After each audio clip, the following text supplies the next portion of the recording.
Төрт саланың жігіттері Маңғыстау облысы Ақтау қаласына Қуат ағамыздың шаруашылығына келіп отырмыз.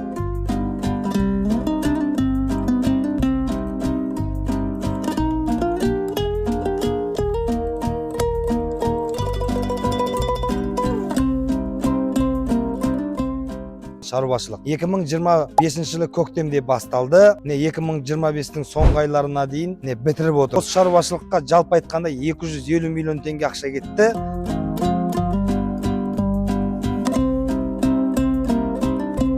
Ауылдан 10 бас, 20 бастан бастасаңыз, 5-10 жылдың ішінде үлкен бір шаруашылық егері атанасыз деп мен кепілдікпен айта аламын.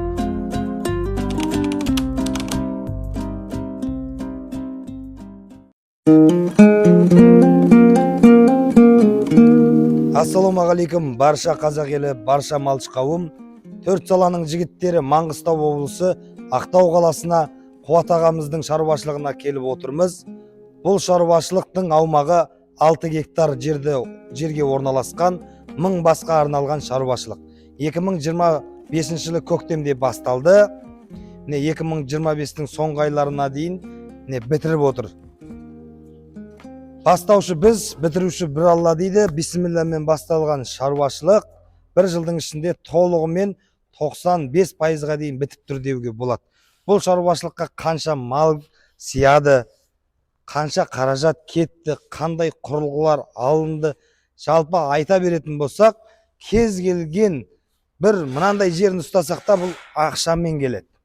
Қазіргі уақытта көптеген ағаларымыз, інілеріміз бір дүниені бастайды да есеп қисабын алдын ала есептемей жартысына келеді де тоқтайды. Сосын продам деп жазып қояды.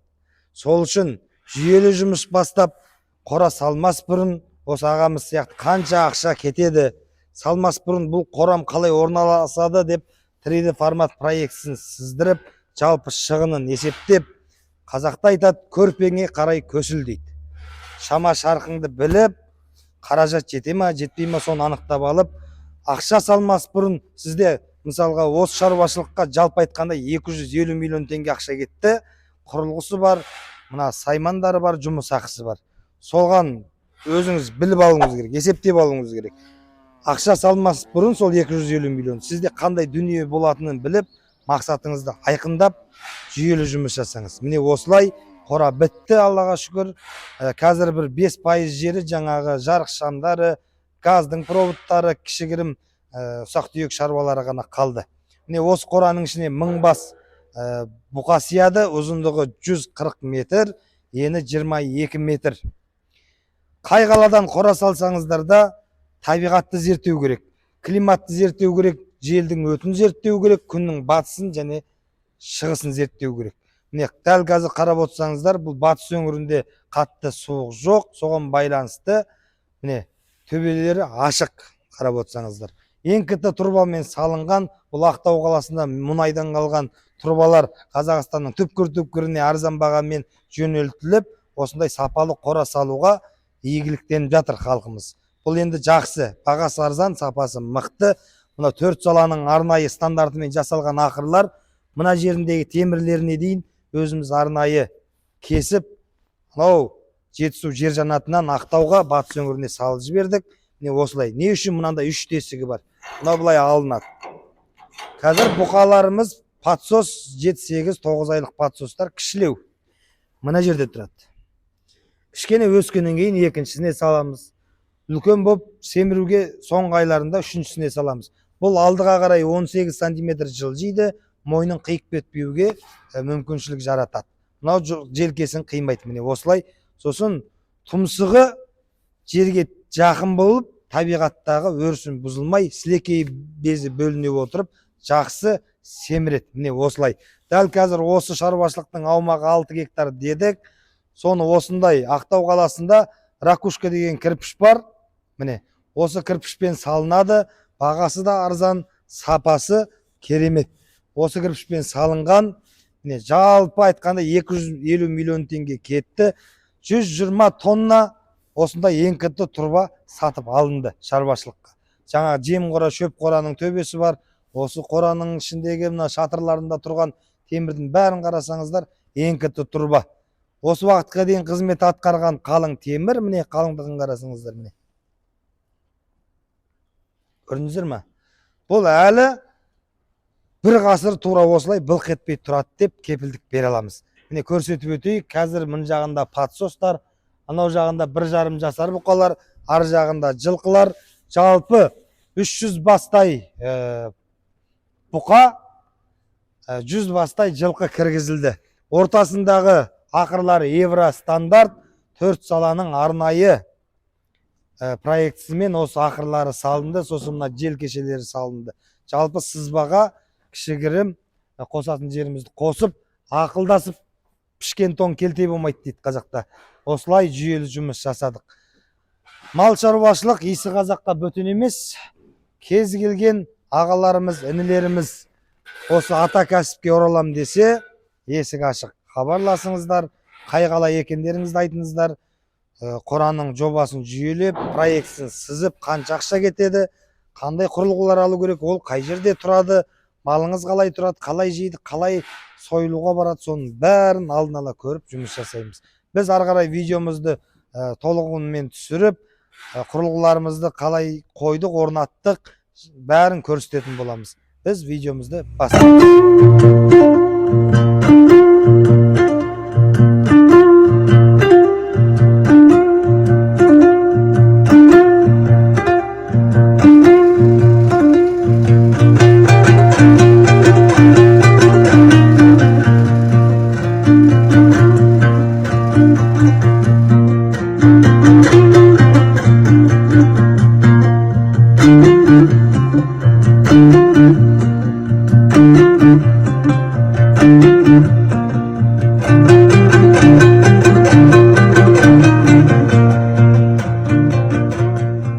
Видеомыздың басында осы қорамыздың енін ұзындығын айтып өттік. Енді ақырларын айтайық. Мынау биылғы 2025 жылғы патсос бұқалар көктем айларында 7-8 ай болған. Міне қараңыздар. Кармараздачық пен жем-шөбімізді таратып жатырмыз. Мынаны қараңыз. Міне жері. Ар жағына кірейін. Мына жер малдың тұяғы мына жерден 10 сантиметр аласа. Өздеріңіз білесіздер, малдар өрісте жүрген кезде тұяғына дейін тұмсығын созып, табиғаттан шөбін, азығын іздеп жейді. Тұяғына дейін тұмсығын созған кезде сілекей безі бөлініп, бұның малдың табиғаты бұзылмайды. Қазіргі уақытта мынандай темір ақыр салық қойып жасап жатқан кісілер бар. Ол тұмсығын жерге созбағаннан кейін, мынау сияқты міне. Қазір тұмсығын созып жейді. Табиғаты бұзылмайды. Қора салам десеңіздер, осындай Евро стандарт жасаңыздар, 4 саланың арнайы проектісімен. Қазіргі уақытта малды қараңыз міне. Кешеге келген малдар емін еркін тұяғында салмай бәрін дұрыстап тамағын жеп жатыр міне. Қараңыздар. Тұмсығын созып жеп жатыр. Малға да ыңғайлы. Мойнын қараңыздар міне. Мойны тиіп жатқан жоқ. Мына патсос бұқалар қазір кішілеу, шығып кетпесін деп ең бірінші тесікке қойып қойдық. Бір 2-3 айдан кейін бұлар өседі, сол кезде екінші тесікке ауыстырамыз мына темірді. Сосын үшіншіге ауыстырамыз. Міне осылай, мына жерін бүйтіп доға қылдырып жасадық арнайы. Міне, малдың тамағына зақымдамасын деп, терілерін, етін, міне осылай. Қора салам десеңіздер, осындай ақыр салыңыздар, малға жем беру бәрі тиімді. Малға да, адамға да ыңғайлы. Не осылай, мына қорамыздың бір қоршауының іші 15 метр. Мына бір қор. 40 малға дейін сияды осы жерге. 40 бұқаға дейін сияды. Бүйірінен қапталды есігі бар, екі жақ қапталында. Ар жағына загон салып, жаздың күндері далаға күннің астына шығуға бәріне ыңғайлы. Кеше 1-2 күн бұрын келген малдар ар жағындағы бір ай шамасында тұрған малдар міне қарап отырсаңыздар. Су ішетін жері бәрі ыңғайлы. Малдың астын қалай тазалаймыз деп қоятын сұрақтарыңыз болса, міне ортаң есігі ашылып тұр міне. Осы есік бас аяғынан бірақ тұтасқан мына жеріндегі есік. Қораның оң жақ қапталында 3 есік, сол жақ қапталында 3 есік. Бүйіріне шығып кететін бір қоршаудың ішінде бір есігінен бар, далаға шығып кететін. Малдың асты толған кезде ар жақтан погрузчикпен кіреді де осының үшін бір тазалап шығады. Малдың астын тазалап жатқанда қапталындағы загонға шығарады. Мына асты бетондалған, міне қараңыздар. Не үшін? Беті сидам емес, мынандай. Бүжір болып тұр, тырма сияқты бір темір бар, арнайы осындай бетін зақымдайтын. Сонымен зақымдап қойған. Бұл міне тайғанамайды. Мына бұқа асты суланғаннан кейін осы бетонның үстінде тайып құлап, шахты керіліп кетпесін, зақымдалып бірже сынып кетпесін деген мақсатта осындай міне. Осылай салған дұрыс болады. Асты тайғанамайды. Не қараңыздар. Адам да таймайды, мал да таймайды. Міне осылай. Мына астына салған шөптер, қазір жаңадан келген малдар мына тұяғы зақымдалмасын деп салдық. Біраз күн осының ішіне малдың асты толыңқырағаннан кейін ондайдың шашудың да қажеті жоқ. Міне осылай қораны толық таныстырдым деп ойлаймын. Ар жағын қарасаңыздар, жылқы тұр міне. Жылқы болсын, бұқа болсын, бұзау болсын, сиыр болсын, жалпы қандай ірі қараның бәріне келе береді бұл ақыр. Біреуінің бойы жетпей қап, біреуінің бойы ұзарып кетіп, ондай жоқ. Осындай ақыр салыңыздар. Мына темірден салып, шығынды алып, оған шөп салған кезде кармараздачық сала алмай қолмен таратып, одан кейін ең жаман жері сілекей безі бөлінбей, дұрыс семірмейді ондай ақырдан. Бұрынғы біздің ата бабамыз малдас құрып жер дастарханда отырған. 70 жыл орыстың бодауында біз жер дастарханымызды ұмытып столға отырып болдық. Кезінде ата бабаларымыз жер дастарханда малдасын құрып отырып астамаған жеген. Ол сіңімді болатынын білесіздер. Тура сол сияқты мына қора, қазіргі көптеген қоралар темір ақыр салынған. Ол дұрыс емес. Енді қора салсаңыздар, міне осылай салыңыздар. Енді сыртқы жағында жем қойма қалай салынған, шөп қойма, жалпы аумағы қалай қоршалған, жұмысшылардың үйі қалай салынған, жүйелі жұмыстың қалай болатынын көрсетемін. Мына жақта қасапханасы бар, бәрін. Қанша ақша кеткенін, 4 саланың құрылғыларын бәрін көрсетемін. Бізбен бірге видеоның соңына дейін болып, міндетті түрде каналға тіркелуді ұмытпаңыз.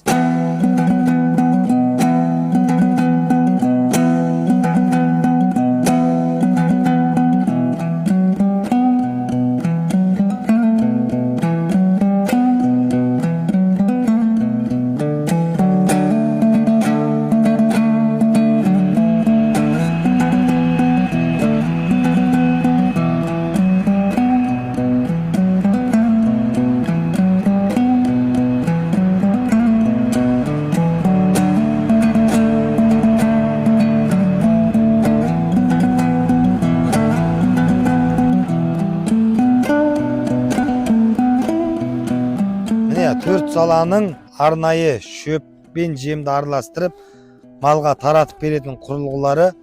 Осы саламен 16 жылдан бері айланысып келе жатырмын.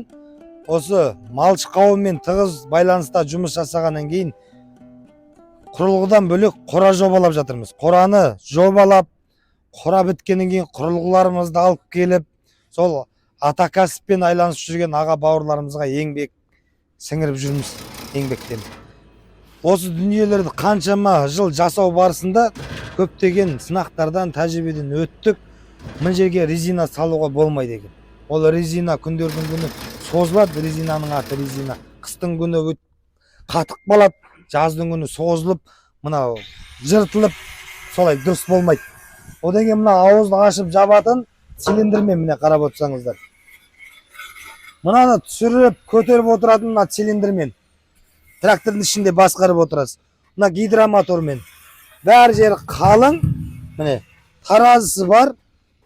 Ішіндегі жем шөптің жаңағы салмағын өлшеп отыратын. Мынау оң жағында біреу, сол жағында біреу. Трактормен екі ортасын ажыратқан кезде жерге тіреп қоясыздар. Редукторымыз арнайы осы жем шөп араластыратын құрылғыға заводта жасалған ең мықты сапалы редуктор. Кардандарымыз усиленный. Енді мынаны қараңыздар. Мына ортадағы екі білікті айландырып отыратын шестерна, міне, бір алақанды бірақ қоюға болады. Не үшін бұлай? Неге сонша қалың дейтін болсаңыздар, бұл жартысы шықпаса да, жартысымен жұмыс жасай берсін, сіздер алғаннан кейін пенсияға дейін жұмыс жасасын деп, малдарыңыз жем шөпсіз тұрып қалмасын, сынып қалмасын, алғаннан кейін игіліктенсін деп жасаймыз. Бұл өзіміздің төрт саланың жігіттерінің жасаған дүниесі. Ішкі құрылымын қарасаңыздар, кез келген мына Түркиядан, Италиядан келген кармараздатчиктерден қалың, ортасындағы екі оғы бүтеу темірден жасалған. Бүтеу.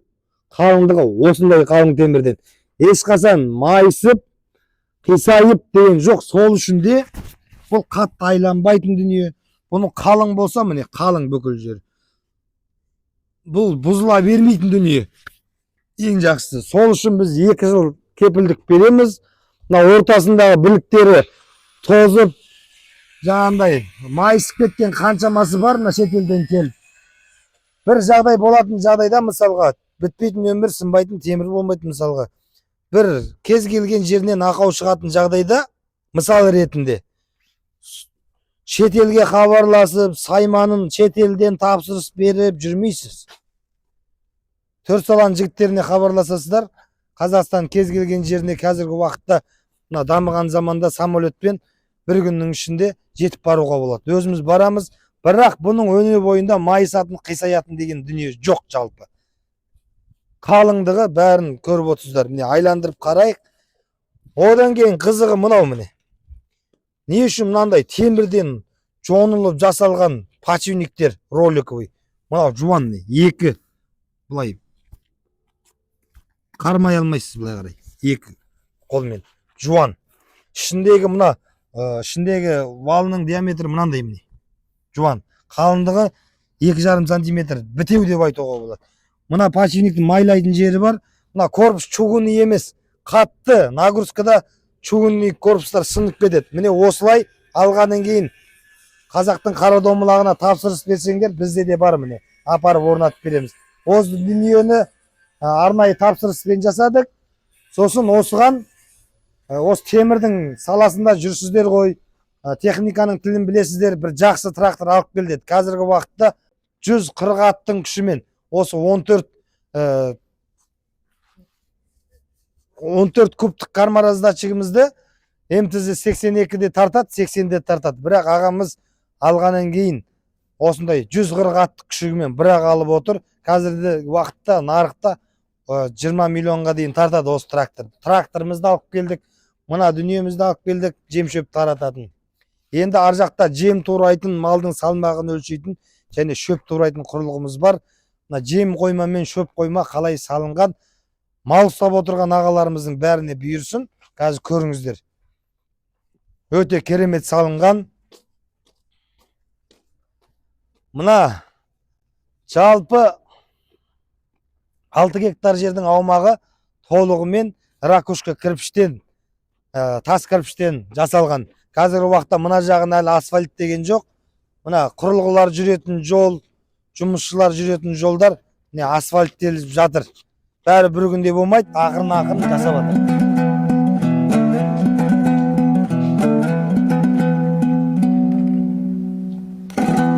Міне осы жем қойманың биіктігі 4 метр 40, есігінің биіктігі 4 метр. Не үшін? Жем әкелетін КАМАЗдар бар, мынандай пағыршықтар бар. Солар кіріп шыққан кезде мына еңсесі биік болсын деп жасалған. Асты асфальттелген. Мына ракушка кірпіш көлденеңінен қалған. Көлденеңінен 40 сантиметрмен. Өйткені ішінде жем көп молынан толтырылса керіп кететін мүмкіншілік бар. Ал мынаны трактормен есерсеңде қазіргі уақытта құлайын деп тұрған жоқ. Осылай еңсесі биік, керегесі кең, терезесі тең болып тұр міне.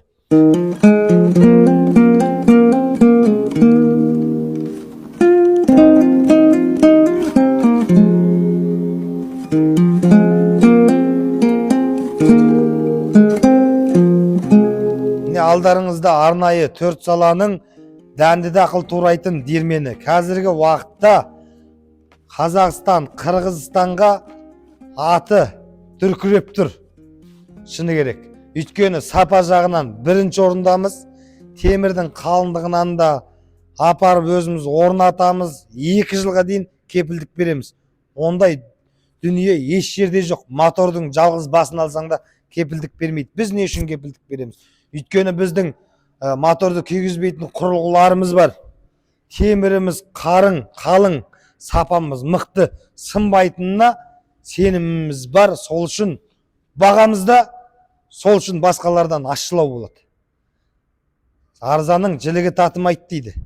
Мыңын сатып бірін ал дейді қазақта. Сол сияқты ұсақ түйек драйвлікіні қаптатпай, мыңын алғанша біреуін ал деген сияқты осындай сапалы жасаймыз. Міне алып келіп көрсетейік.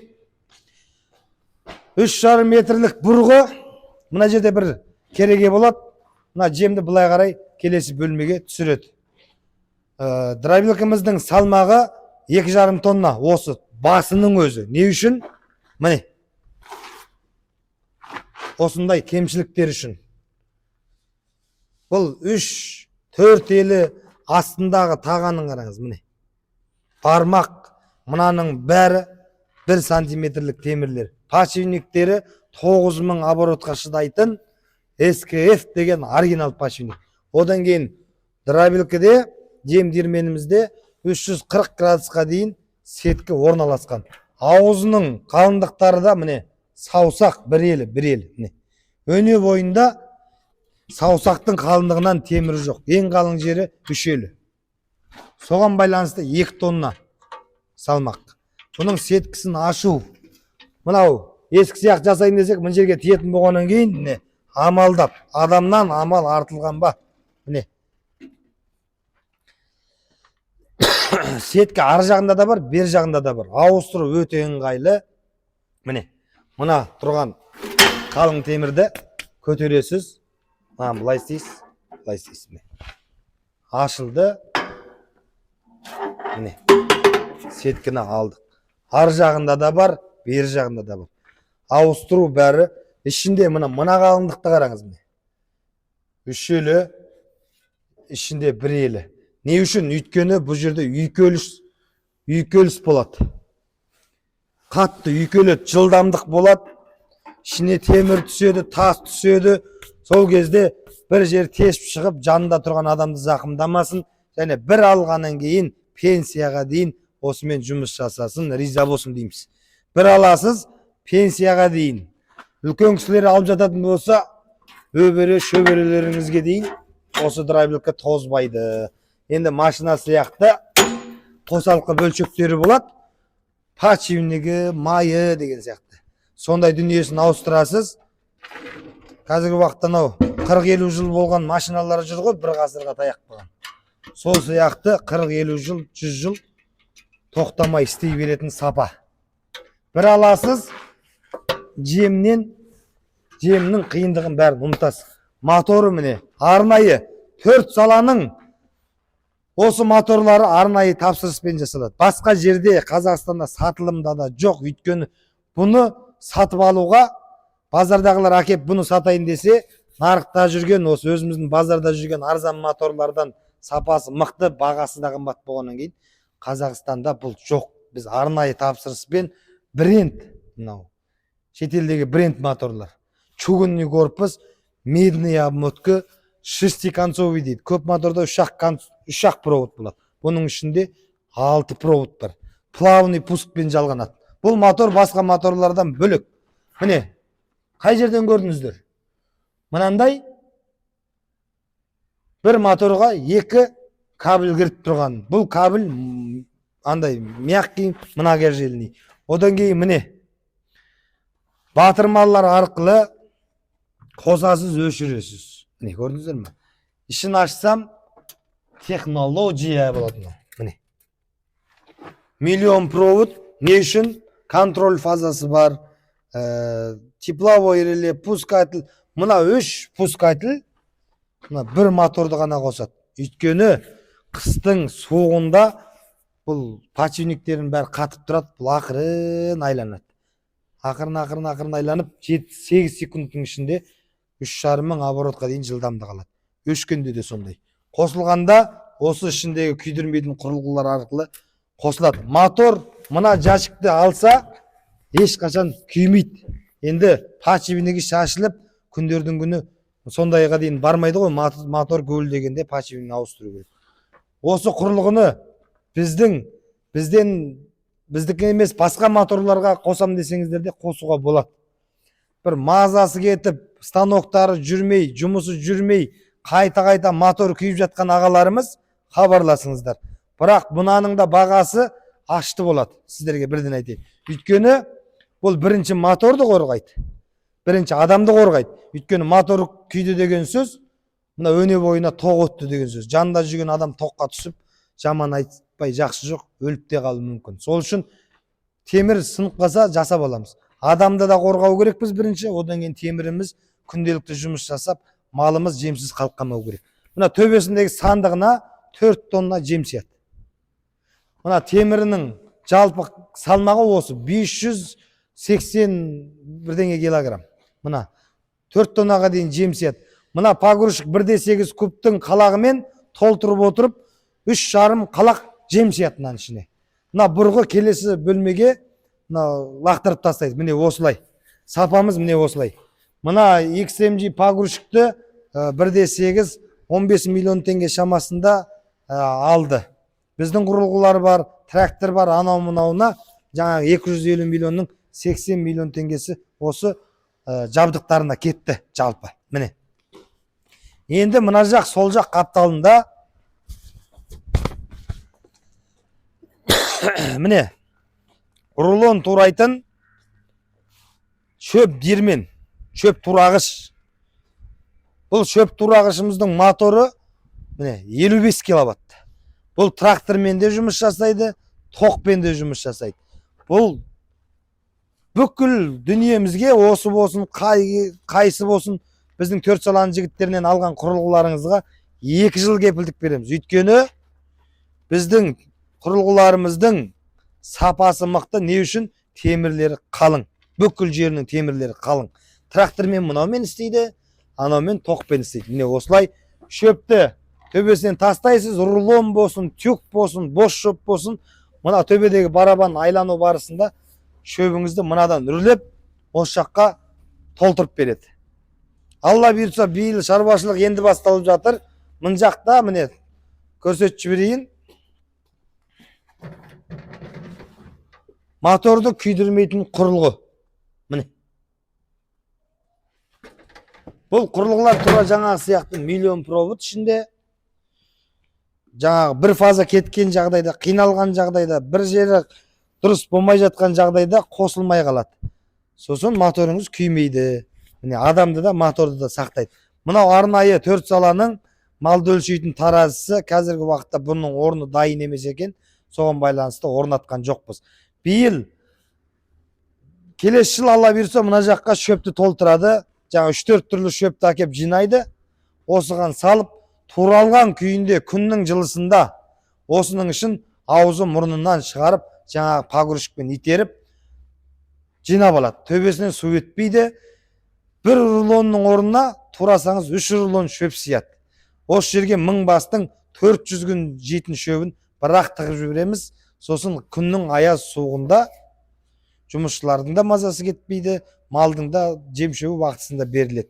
Сол үшін мынандай құрылғыдан бір көбірек, бір 1000 бас, 2000 бас ұстап отырған, 500 бас ұстап отырған ағаларымыз мынадан біреу алыңыздар. Шөптеріңіз қыстың күні қардың астында жатады, мұз болады, оны қыстың суығында жан таласып, жұмысшының мазасын алып, оны әбігер боласыздар. Малда ең бірінші дүние ол малдың асы, жем шөбі. Соны жүйелендірсеңіздер, жұмыста оңай болады. Мынау ары бері жүреді, трактормен сүйреп жүруге арналған. Міне осылай. Міне жем қойма тура сондай, ортасында тіреулері жоқ.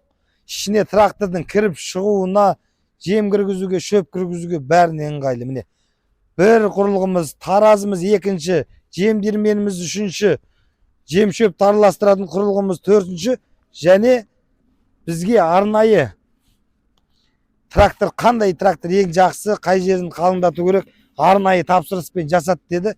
2 ай жасатып дайын кылдык осы тракторды. Арнайы тапсырыс. Міне ак белдік. Міне осылай мына жақта енді көрсетейік, мына ем-дом жүргізейін деп жатыр екен, ем-дом. Жүйе болмайынша мал шаруашылығында терминатор болса да болттары шашылып кетеді. Сол үшін мына жүйелі жұмыс жүйесін табады дейді. Жүйелі жұмыс дегеніміз не? Мынаның бәрі міне асфальттен кейін, мынау жаңағы ваннаның сияқты уклонмен жасалған, мынаның ішінде жаңағы насос бар, не су осы деңгейден көтерілген кезде насос сорып алып кетеді мына жерде турбасымен. Мына су жиналмайды. Мынаны қараңыздар. Сосын ең бірінші КамАЗбен мал келді. КамАЗбен келе ма, немен келе ма, міне. Мына жерге келді. Есікті ашты, мынадан түсірді, ары қарай кетті міне. Көрдіңіздер ме? Ана раскол. Малды акбеле салған кезде ең бірінші жұмыс ем-дом жасау керек. Вакцинациясын салу керек. Ячур, аусыл, қарасан, ешкі құрт, сыртқы құрт. Бірінші семіртуді ойламаңыз. Біреуінің өзірге қазіргі уақытта 400 мың теңгеден арзан мал жоқ қазір бұқаның, кез келген бұқа. Сол үшін ем-домын жасап, қораға бірақ кіргізіңіздер. Міне, ана жақтан расколмен өтеді, қораға кіреді. Міне, ар жағын көрсетем, кірейік ішіне. Қазір осы видеомызда раскол загон, малдың кіруі, семіріп шығуы, сосын ем-дом жасалуы, сойылып, арғай базарға болсын, маразилікке қалай кіретінін түсіреміз. Міне, бісміллә деп малды тапсырыс бердіңіз, расколымен кіргізіңіз, мына жерде тайғанамайды. Машинаның дөңгелегін протректор сияқты. Мына жерден кірді, бері қарай келді. Міне. Бірінші не істейміз? Бірінші мына бойына қарап, аласын бір бөлек, қарасын бір бөлек, мүйіздісін, тоқалын ажыратып, мына жерден кіргізесіздер ме? Бірінші бөлме, жас мөлшеріне қарай, осының ішіне кіргізесіздер. Мысалы, 40 басты кіргізіп алдыңыз. Бойларына, жастарына, деңгейлеріне қарай отыр, үлкен кішілі. Міне, кіргіздіңіз. Біріншісі бітті. Міне, 40 басты кіргізіп алдыңыз. Сосын мына ортасында мынандай есік топсалы жасалған. Міне, қараңыз. Есігі бар.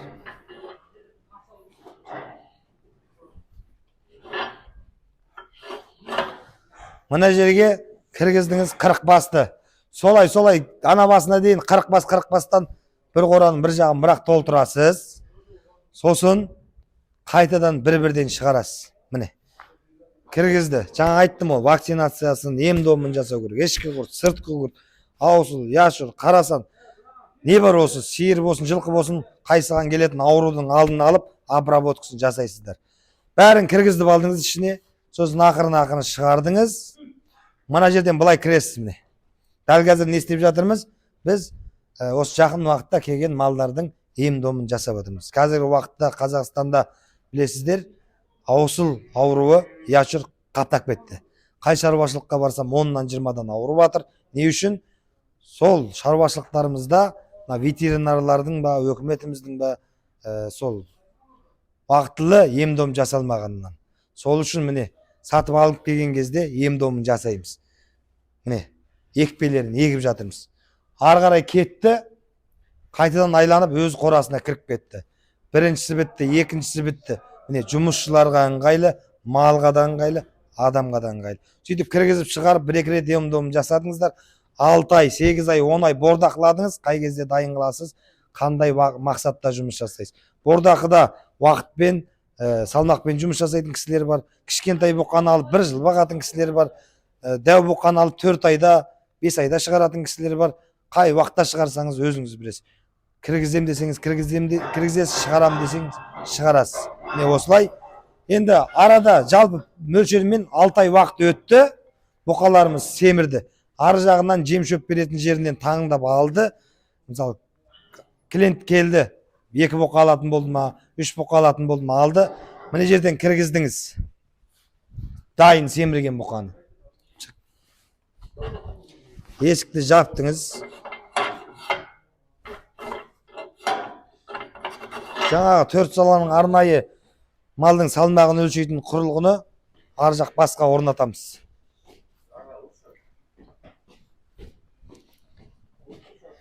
Бұл раскол жылқыны да, патсосты да, бұқаны да, атан өгіз не бар? 4 аяқтының бәрін өлшей береді. Осы жерге жаңа 4 саланың таразысын орнатамыз. Ана жерге таразының басындағы процесін ана жерге қоямыз, ана қалабасын.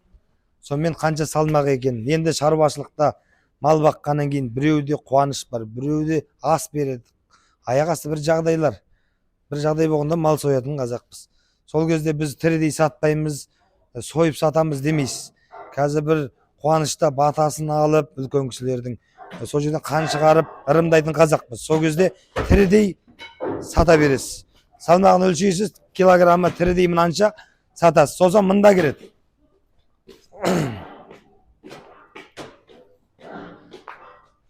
Мына жерден кіреді, мына жерден. Адам мына жерден кіреді.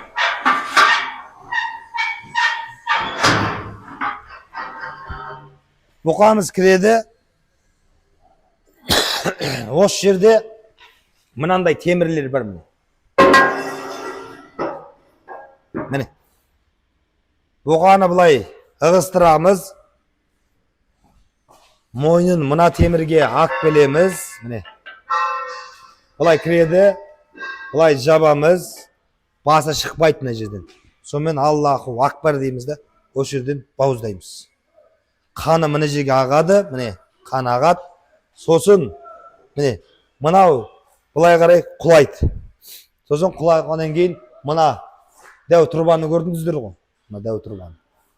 Раймек мына жерден шығып ал.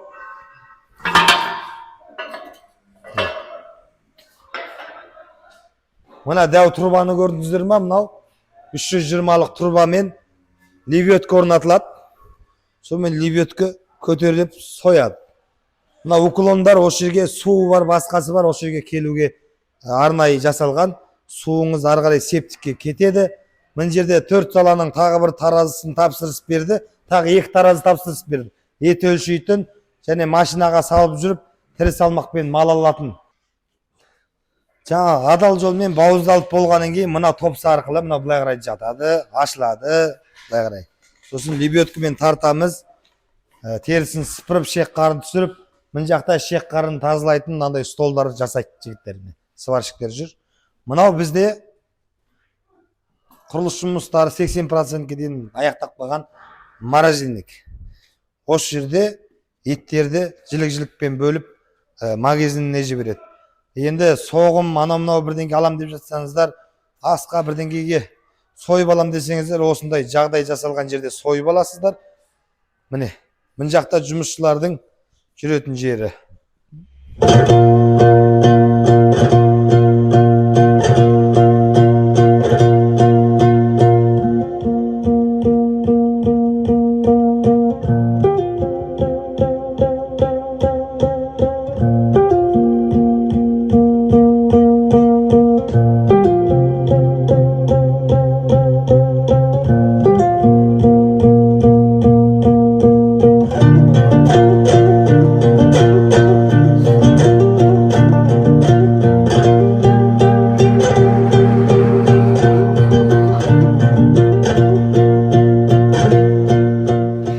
Құрметті көрермендер, малмен айланысып жүрген, енді айланысқысы келіп жүрген, жалпы ата кәсіп есі қазаққа бөтен емес.